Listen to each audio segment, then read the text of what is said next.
Good afternoon, everybody, or morning, or evening, wherever you are out there in this world listening to this podcast. You have found Clean Breakthrough, powered by Greenville Transition. My name is Cole Cowan. I'm a licensed professional counselor in Greenville, South Carolina. And I have one of my best friends, one of my business partners, one of my confidants with me. You all know and love him. His name is Lucas Coleman Socia. Lucas, say hello. My name is Lucas Coleman Socia. I'm a professional heroin addict. Ooh. I'm currently retired and have been retired for about 11 years. We love your retirement, dude. Let's keep it that way. You don't have to go back, okay? Keep it that way. Let's keep it that way. Yeah, and we work at Greenville Transitions, which is a sober living and outpatient recovery center in Greenville. But yeah, this podcast, we got a lot of episodes, and if this is your first one, we're glad you're here.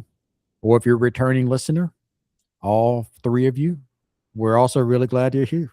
Keep coming back. Keep coming back. All right, we got a topic today. This is not an AI generated topic. We are a non-AI podcast around here, especially with David not here. Okay. So this is like straight off the old dome, and Lucas and I just talking about life. The question in today's podcast, or the topic, is rat racing. All right. Chasing the old rats in the rat race. So chasing external things, worth it? Question mark. That's the title. Chasing external things. Is it worth it? So Lucas and I were talking about that before we got on here. And we had a few instances in our own lives coming up where we do this or we see people do it. So we just wanted to hash it out because it's such a common problem for people in recovery, not in recovery. I think we all struggle with this on some level. So, Lucas, any opening thoughts to this topic? Thanks, Cole. Good to be here. Good to be sober. I think that, I think it's a very human thing. I think there's an emphasis on it in recovery for sure, because it's something that can lead to a lot of problems of just life never being good enough. And I could always have more and I could always have better. You know, an intro story that I could start us off with has to do with, well, I'll talk about me first before I talk about anybody else. Okay. When I got sober, I didn't have a driver's license and I didn't have a car and I didn't have a job and I didn't have a girlfriend and I hardly had friends and I didn't have a place to live on my own. And so I went to treatment and I started to get sober and I got to sober living and I got my license back, and then I got a car that my parents let me drive. It was a 2000 two-door Ford Focus hatchback, manual, everything. But it was awesome to have a car. I was so pleased to have a car. And I ended up working construction, and I got on this job site, and there was a guy with just a sick 98 Chevy Tahoe, two-door, jacked up with the lift kit, big tires, blacked out, tinted out, subsystem, aftermarket remote start put in it. I mean, this thing was the beautiful. So cool, dude. And I was like, man. And I heard he was selling it. And so I went to my parents and I was like, would y'all help me get this car? And they ended up helping me get the car. So I got the car and I was so grateful and I was so pleased. And I was like, this is the coolest car I could ever have. And I think it was somewhere between 2 and 4 weeks that I legitimately looked at that car and had the thought, the lift isn't high enough. I wish I could lift it higher. The tires aren't big enough. I wish the tires were bigger. And the subsystem isn't loud enough. I'd like it to be louder. Now, what do I have to do to get there? How much money will it take? How much will I have to work to get it? Whatever. Just not realizing that it's like, dude, Lucas, you are living the dream of Lucas a year ago, who had no car, no license, no place to live. At this point in time, I have my own place I live, a great job that I was fortunate to have in construction, great friends, like about a year of recovery, a girlfriend at the time, not to mention my license back, the vehicle in question, a dog. Like, I was like, dude, I'm living the dream. Why is this a thing that, like, once I get what I want, I just move the goalpost and say, oh, well, now I want that thing. And now I'm unsettled until I get that thing. So that's just a little personal anecdote of a really clear example that, I mean, there's many more examples of that in my life, and I could probably even find some for today. So I don't mean to sound like I'm cured for it or that only happened 10 years ago, but that's one that just always stands out in my head because it was just so clear and so apparent, that it stuck out. So that's me. Yeah. Yeah. The moving the goalpost is something that I can also relate to. Like for me, I think easy one to think about is like finances. Cause I remember being young, and that's where this often come from, like from an insecurity standpoint. But I remember being young and being like around like families who seem to have more money or more like, wealth or whatever, nicer homes, whatever. And I was like, well, hey, if we just had that, then everything would be okay. Then like I would feel happy all the time. I would be confident. I would be blah, blah, blah. And I remember asking my parents, when I was in probably middle school, early high school, like how much money did they make? Like I want to know how much money they make. And I like set that up, what they told me number, I set that up as like a barometer. Like I have to make more than that. Like all I knew, you know?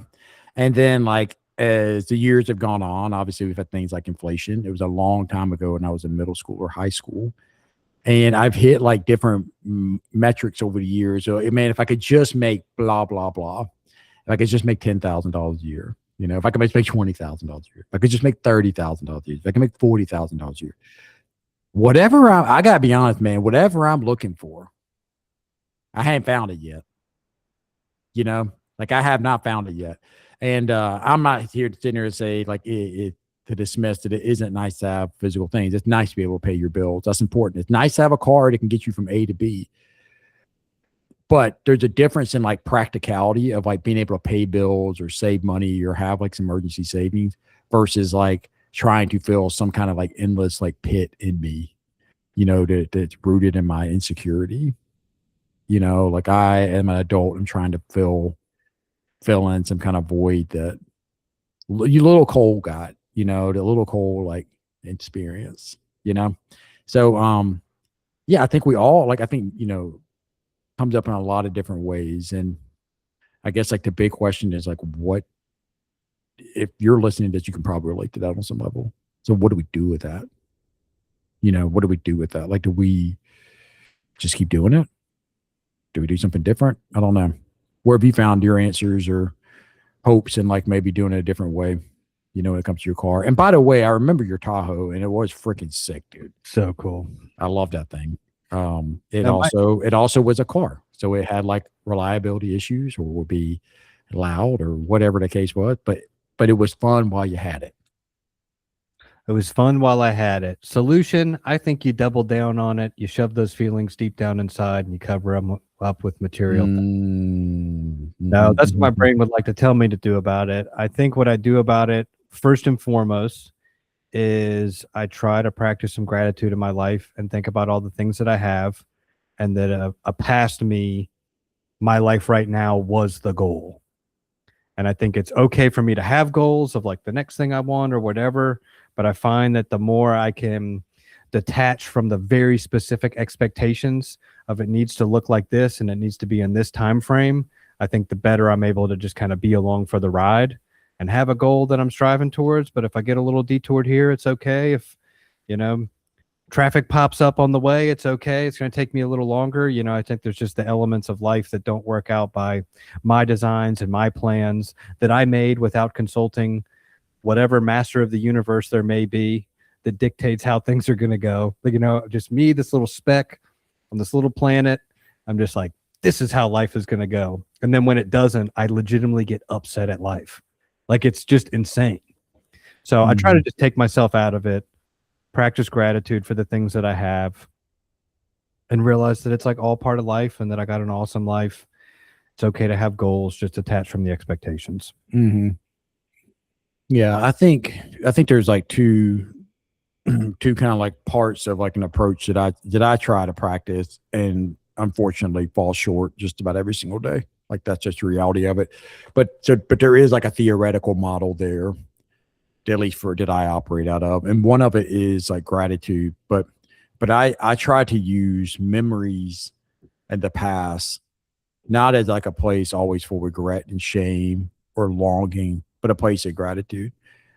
This office, for example, this office that I'm sitting in, like I try to use my memories of coming into this building when it was basically like an abandoned orthodontist office, and the lights didn't even work.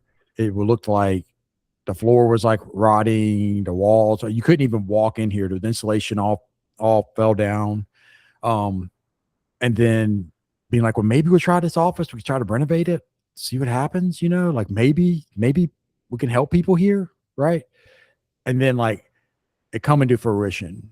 And then being in this office and like filling it with like things that have memories and like um has connections attached to it. You know what I mean? Like the certain, some of these Legos weren't always here. These couches have changed. These things have changed, and there's memories associated with these things.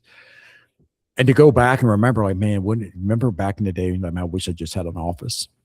Like, I wish the office, well, I wish we could just find the office, where we're going to be. And if I walk in and I really look around at these walls and I use like my memories for like where we've been and like where we're at now, it's a source of great, great gratitude there, And then I think the other part of it is this may be a little controversial, but I think goal setting, man, is like a freaking trap. I think it does me more harm than good for me personally. That I am too busy worrying about a future that's not real. And I'm like creating these goals and I can attach like too much to them. Similarly to somebody who has like a substance abuse problem, you wouldn't say like, hey man, just smoke weed like every Saturday, or like once in a while, I'll be fine. They would take it and run with it. And it becomes like really problematic pretty quickly. At least that's been my experience watching people. I kind of do the same thing with goals. And what I'm trying to do, instead of like putting my head in the sand and just like, like, oh, I'll just live my life and be complacent. What I want to do is have my eyes and ears and heart open to what goals are being presented to me each and every day. It doesn't mean I don't have things I'm striving for, but there has to be this foundational thing of like, well, every day I'm going to try to be as vulnerable as possible, as present as possible, in tune with others around me, and try to like make amends, like try to do repairs with people when I misstep. And as I do that, like I think the goals will find me instead of me finding the goals. And I don't know exactly how to do that, to be honest. I think that's going to be a lifelong journey that I personally would be on trying to figure out.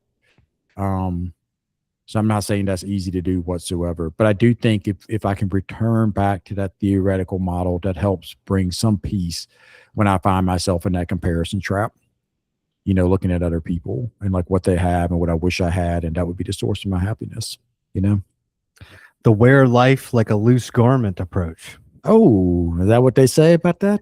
That's what they say, which I totally buy into. I think it's okay to have goals, but sometimes life tells you that the goal needs to change, or you need to pivot or move a different direction, and just kind of being okay and receptive to that is a big part of it. Another story, if I may.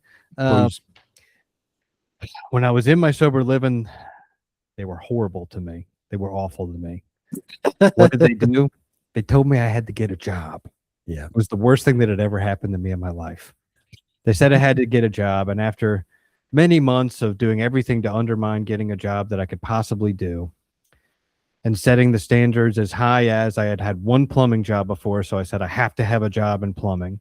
And if I don't, then I can't do it. And that was my kind of framework so that I could discredit a bunch of other jobs. Well, someone tricked me. They told me that a place called Zen Tubing was hiring. And they said Zen Tubing. And immediately, because I had told everyone that I would only do a plumbing job, I was like, oh, I'm in Asheville. So like, of course, they would call a pipe manufacturing plant Zen Tubing. So that didn't alarm me. So I was like, oh, they must make like plumbing tubing here. And I was like, that's close enough. So I go in with the button-down shirt and the tie, and I'm all dressed up. I've got this like printed out resume of all my construction jobs. And it's a friggin' river tubing place, dude. Mm-hmm. The owner comes out in cargo shorts. The workforce is retirees and teenagers on summer break from high school. Yep. And I'm just like, oh my God.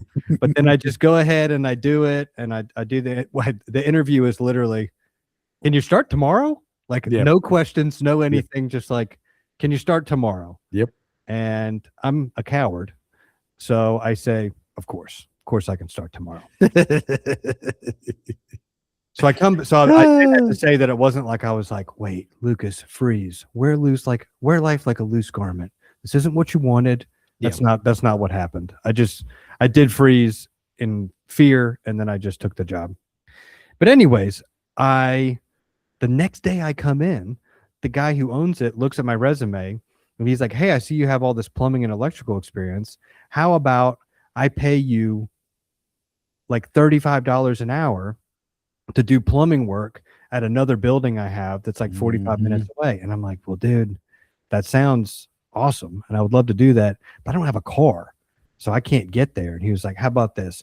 I'll take you there and we'll knock $5 off per hour. Awesome. So in being just accepting or somewhat willing to just do this different thing that isn't what I designed and isn't what I wanted, something that I wanted actually opened up in kind of a bigger and better way than I intended. So I run that out and I do that job until the tubing season runs out. And about September is when tubing season ends in Asheville. And I move into my next sober living. That's kind of like a step down program for me. And my roommate is like, hey, my other roommate is moving tomorrow, and he's been doing this construction job with me for this national GC. And that's GC is general contractor.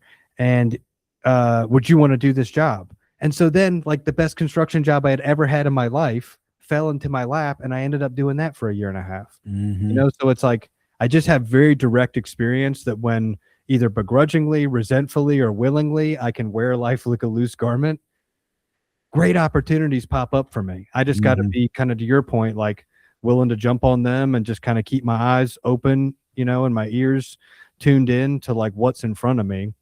And the last thing I would say for like another thing to kind of stave this off is I need a good group of people around me.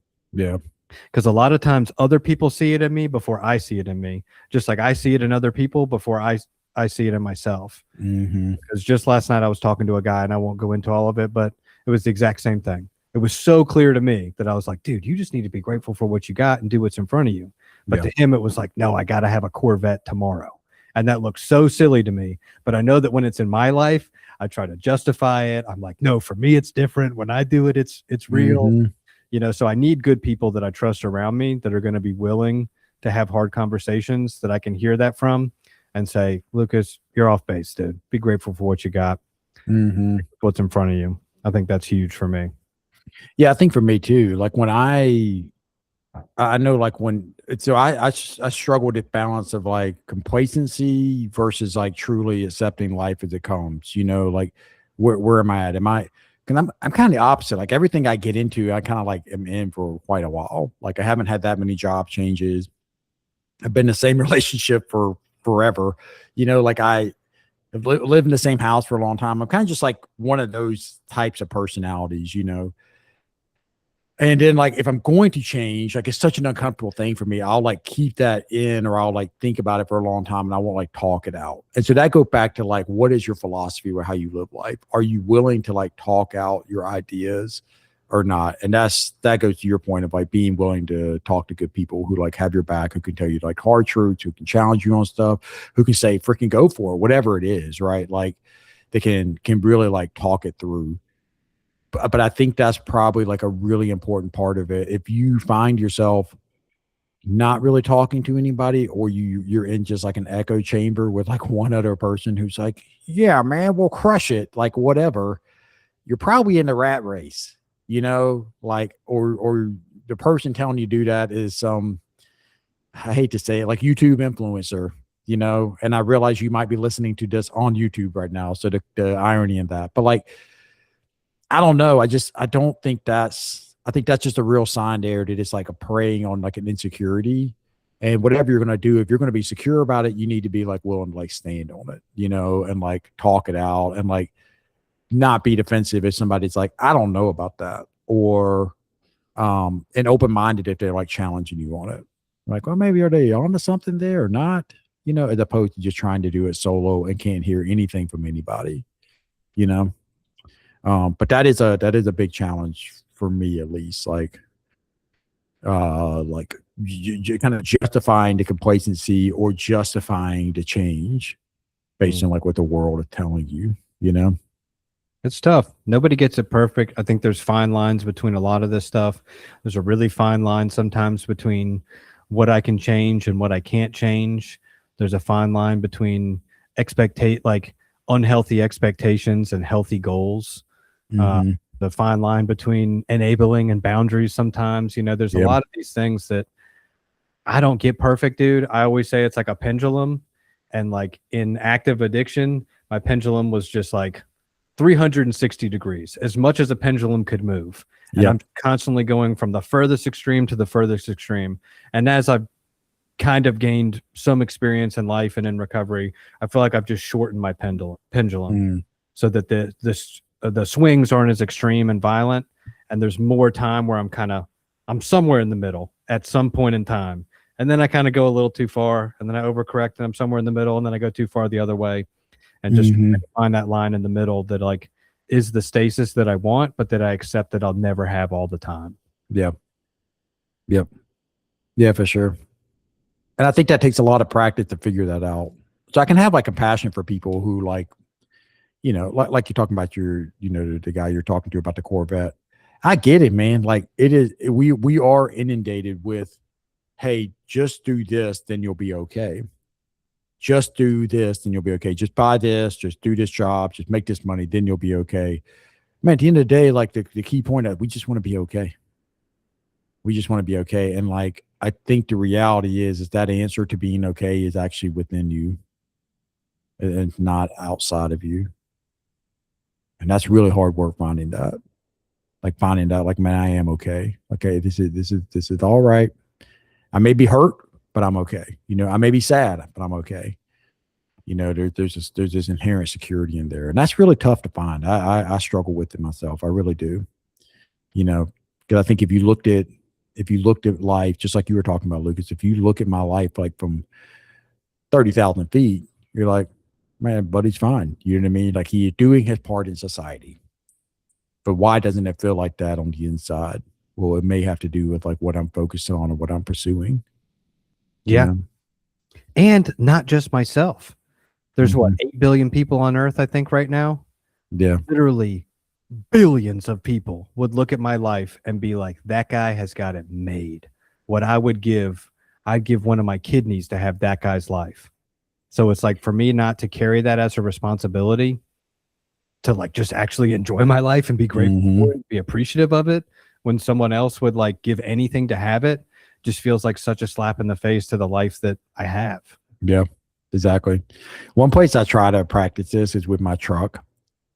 So my first car was a truck, an '89 GMC Sierra with a lift kit. So similar there.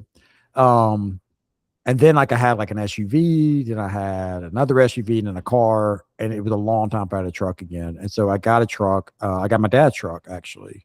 Well, first I got my granddad's truck that I bought from my grandma because he had passed away, and it's an old like 1994. Bro, I was so stoked to have this truck. Like to just do like work around the yard, like to go to the store and get mulch dumped into it, or I could throw this in the back and I have to worry about it. There have been so many weird like Home Depot trips in my life with always like kind of tinkering around the house with like a Honda CRV. And like it's so easy to start taking that for granted. And then I got another truck. Like I got my dad's truck after he passed away. So like all the trucks in my family come to me, apparently. Like it's just like the universe is like, here's a truck, and then here's another truck. And I try to like pause and be like, man, like I'm just so grateful for this truck to have this. You know what I mean? Like my dad's truck is like a little bit newer, so it's easy to fit the kids in it. We're gonna go camping tomorrow. And so like throwing all the stuff in the back, them loading up, us just going, it's just there's an ease to it. So I really try to be cognizant of not like focusing on other trucks driving down the road. I'm like, I wish my truck was this one, or look how nice that one is. And I mean, just like appreciate it. So this is what I mean by using the past as an asset in this. Like think of all the times you were just throwing all your stuff in a Honda Civic or a Grand Cherokee or whatever, and just trying to make it work. Like try to remember those days. And then you'll remember like, man, like I got some things that I always wish I had, and can I be grateful for that? Yeah. So kind of rambling a little bit there, but I think I made my point. I totally agree, dude. I think that's a really good tool. I think there's a lot of stuff you can do to stave it off. And I think it's always worthwhile to try to stave that off because it's very pervasive and prevalent in our culture. Mm-hmm. Advertising and media and influencers. And I feel like everything around me is telling me I need more. I'm not enough. I'll be better once I have this thing. And I just have found and experienced that that is not true. No. I can also think about like things in my past that I wanted so badly and then I got them. A good example of this was I always wanted to win like a state championship in football. And I like spent a lot of hours in high school and in middle school, working on my conditioning, my body, trying to understand how to play the game. Obviously, a lot of practices, a lot of late nights. Like it taught me a lot about like discipline of like, hey, you want something, go get it and try to make it happy. We had some like really heartbreaking losses, got close a few times. And then I was really fortunate for it to happen my senior year, like the end of my like I didn't play football in college or anything. So this was like the end of my like football playing time. And it's so funny. It matters so much then. And it still matters to me, like deep down, but nobody really cares. You know what I mean? Like nobody really cares about that thing, like a state championship. I don't even know where the ring is. You know what I mean? There's a ring somewhere, and my kids like asked to see it once, and I literally thought it was one place, and it isn't. And I don't know where the ring is. It's somewhere in my house, in some box or drawer somewhere. I don't know. So it's like, does it matter that I won a state championship in football, or does it matter that like I had like priceless memories with like my friends, doing this thing together because it was very much like a team sport and like a collective of like, hey, we have this goal. Let's try to push ourselves to where and like try to bring up all these guys to do it. That's the magic, man. Like that's the important thing. It's not even like it's not about the salary you get or, your name on the building or whatever the case is. It's like the people that you do it with, that's the thing that matters. And I'm still like super tight with a lot of those guys. And even the ones I haven't talked to in a decade, if I saw them today, I have no doubts it'd be like long lost friends, and that's some real stuff. But at the end of the day, man, like I thought it was so important. And the thing I thought was so important wouldn't even end up turning out what was important. What was important is like that guy next to me that was like doing the lifts with me or doing the sprints with me, or we were trying to like combine on this block on this play for this guy to score a touchdown, whatever, So true, dude. And not to be that guy, but I gotta one up you. 7th grade, I was on the basketball state championship team. My little Catholic school. So yeah. private school kind of state, we weren't going against like the best public schools. Yeah. We were state champions. But I had the least to do with that state championship than anyone on the team. Yeah. I think I got put in the final game for like 5 seconds because I got put in. They passed the ball to me. I went to put it between my legs. I didn't catch it on the other side. It went out of bounds, and they were immediately just like, Lucas, back out. But I like carried that for years of like, don't mean to brag, but 7th grade, we're state champs, And that sounds so ridiculous today. It's like the further distance I get from it, the more kind of silly and trivial those things feel. And the easier it is for me to kind of let go of it and make a joke about it. Yeah. I would not have made this joke about it today when I was in 9th grade because I was like, this is the coolest thing I've ever done in my life. Right. So I just think with the perspective and experience of life, cooler, better things happen. You can kind of let go of like your claim to fame thing and not even need to have a claim to fame thing and just like, yes, okay, being me. And it's all right. I don't have to be a state champion, the best basketball player, the MVP of the team, or the worst drug addict, or the best person in recovery, or it's whatever. It's all just like trying to like cover up ego. There's even times like I hesitate to tell people I'm a clinical director because it feels like pretentious to me. And it's like, really at the end of the day, I'm just here to try to help you. If you want to know like what the technical title is, like clinical director, but I'm also a therapist. I'm also like, a manager for some of these people. I'm a co-owner with some of these other people. There's a lot of different like titles you could put on me, but at the end of the day, I'm just somebody just trying to help people who have substance abuse problems or their family member has substance abuse problem. That's what I am, and trying to run a business on top of that. So I don't know. I think like, you're like, wow, it's 7th grade state champion or, 12th grade state champion in football, whatever. It's just, man, it's just putting like this armor on to try to like make yourself appear more than what, you feel you are. when in reality, what you really are is like you're a dude who, you know, probably like a funny guy on the team for in your case, like probably like goofy guy in practice, like brought levity in the locker room, a lot of funny stuff. He gets in the game, he tries to do it in the between the leg thing. It's funny, like good time. We won a state championship. For mine, it was like, hey, we just, you know, I'm the guy who was like always kind of there, like always there, always there.